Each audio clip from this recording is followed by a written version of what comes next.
آج بھی ان کی درخواست پر سماعت ہوئی، اور دلچسپ بات یہ ہے کہ ان کے فیملی ممبران یا ان کے دوستوں کی طرف سے جو درخواست اندراج مقدمہ کی دی گئی تھی وہ سرکار نے اپنی مدیت میں اغوا کا مقدمہ درج کر لیا ہے۔ پولیس والوں کی مدیت میں اغوا کا مقدمہ درج کیا گیا، ان کی فیملی یا دوستوں کی جانب سے ان کی مدیت میں مقدمہ درج نہیں ہوا۔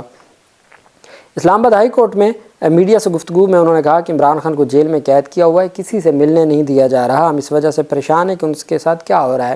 جتنی قربانی عمران خان نے اس ملک کے لیے دی ہیں، ہمیں امید نہیں تھی ہمارے ساتھ ایسا سلوک ہوگا۔ عمران خان کو جیل میں ایسے ڈالا جیسے وہ مجرم ہے، ہماری ملاقات کروائی جائے۔ اب کل اس کے اوپر سماعت ہوگی اور دیکھنا یہ ہے کہ کون سا معزز بینچ اس کے اوپر سماعت کرتا ہے اور کیا آگے ڈائریکشن دی جاتی ہے۔ دوسری طرف پاکستان تحریک انصاف کی جو ایک اہم درخواست ہے ریویو پٹیشن، اس سے پہلے میں آپ کو بتاتا چلوں کہ الیکشن ٹرائبونل ہائی کورٹ نے فیصلہ دیا تھا پاکستان پیپلز پارٹی کے جو صوبائی وزیر ہیں بلوچستان سے، ان کی نااہلی کا اور ان کی رکنیت معطل کرنے کا۔ اس فیصلے کے خلاف سپریم کورٹ آف پاکستان میں سماعت ہوئی، اور سپریم کورٹ آف پاکستان کے جسٹس امین الدین خان کی سربراہی میں تمام انتخابی کیس جو ہے وہ یا قاضی فیصل صاحب کی سربراہی میں جو بینچ ہے یا جسٹس امین الدین خان صاحب کی سربراہی میں، سپریم کورٹ نے پیپلز پارٹی سے تعلق رکھنے والے بلوچستان کے صوبائی وزیر زراعت علی مدد جتک کی اسمبلی رکنیت بحال کر دی ہے۔ سپریم کورٹ میں بلوچستان اسمبلی کے حلقہ پی بی 45 کے 15 پولنگ سٹیشنز پر دوبارہ پولنگ کے حکم کے خلاف اپیلوں پر سماعت ہوئی۔ وکیل درخواست گزار نے دلائل دیے کہ الیکشن ٹرائبونل ہائی کورٹ نے امیدواروں کے فارم 45 میں فرق پر دوبارہ ووٹنگ کا حکم دیا۔ 15 امیدواروں نے فارم 45 مختلف ہونے کا کہا، لیکن ٹرائبونل میں پیش صرف 4 نے کیے۔ اب جن 4 نے فارم 45 پیش کیے ان کے فارم جیتنے والے پیپلز پارٹی کے امیدوار اور الیکشن کمیشن کے فارم 45 سے الگ ہیں۔ وہی واردات جو اسلام آباد کی 3 سیٹوں پہ ہوئی ہے وہی واردات پورے پاکستان میں ہوئی ہے، اور سب سے زیادہ بلوچستان میں فارم 45 کا فائدہ پیپلز پارٹی کو دیا گیا ہے، سندھ میں پیپلز پارٹی اور ایم کیو ایم کو دیا گیا ہے، پنجاب میں دیا گیا ہے ان کو نون لیگ کو، اسلام آباد میں نون لیگ کو دیا گیا ہے، اور خیبر پختونخوا میں بھی پیپلز پارٹی کو کچھ نون لیگ کو، کچھ اے این پی کو، اور اس طریقے سے یہ پورا فارم 45 کا۔ تو انہوں نے کہا جناب کہ فارم 45 کی بنیاد پہ ہمیں نااہل کیا گیا ہے اور دوبارہ پولنگ کا حکم دیا گیا ہے جو درست نہیں ہے۔ جسٹس امین الدین خان کی سربراہی میں 3 رکنی بینچ نے الیکشن ٹرائبونل کا 15 پولنگ سٹیشنز پر دوبارہ ووٹنگ کا حکم فار دی ٹائم بینگ معطل کیا ہے۔ ابھی کالعدم نہیں ہوا، ابھی معطل ہوا ہے چونکہ پہلی تاریخ تھی اور نوٹس جاری ہونا تھا۔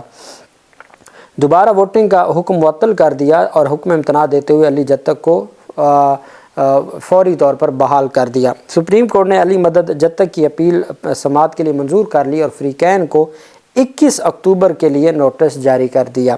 بلوچستان ہائی کورٹ کے جج عبداللہ بلوچ پر مشتمل الیکشن ٹرائبونل نے جمعیت علماء اسلام JUI کے امیدوار محمد عثمان پرکانی کی درخواست پر فیصلہ سناتے ہوئے علی مدد جتک کی کامیابی کو کالعدم قرار دیا تھا، اور جس پر امین الدین خان صاحب کی سربراہی میں 3 رکنی بینچ نے الیکشن ٹرائبونل، چونکہ الیکشن ٹرائبونل کے فیصلے کے خلاف جو فائنل فیصلہ ہے الیکشن ٹرائبونل کا، اس کے فیصلے کے خلاف اپیل سپریم کورٹ میں ہو سکتی ہے۔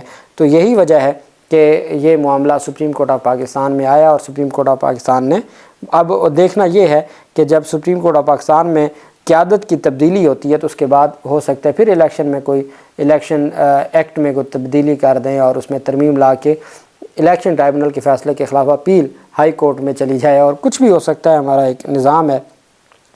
دوسری طرف کل آپ جانتے ہیں 11 اکتوبر ہے، اور کل پاکستان تحریک انصاف کی جو ریویو پٹیشن ہے بلہ نظر ثانی جو کیس ہے 13 جنوری کا، جو ایک تاریخی فیصلہ ہے معزز چیف جسٹس قاضی فیصل صاحب کا، اور تاریخی اس وجہ سے کہ تاریخ میں اس کی ایک بڑا ذکر ہوگا جن لحاظ سے بھی ہو، تو اس پر ریویو پٹیشن PTI نے فائل کی، تو وہ 11 اکتوبر کے لیے سماعت کے لیے مقرر کر دی۔ حامد خان صاحب اس میں وکیل ہیں پاکستان تحریک انصاف کے۔ حامد خان صاحب کی جانب سے آج ایک درخواست دائر کی گئی ہے، 24 گھنٹے پہلے، اہم سماعت سے 24 گھنٹے پہلے یہ درخواست دائر کی گئی ہے۔ پاکستان تحریک انصاف نے انٹرا پارٹی الیکشن نظر ثانی کیس کی سماعت ملتوی کرنے کی استدعا کر دی ہے۔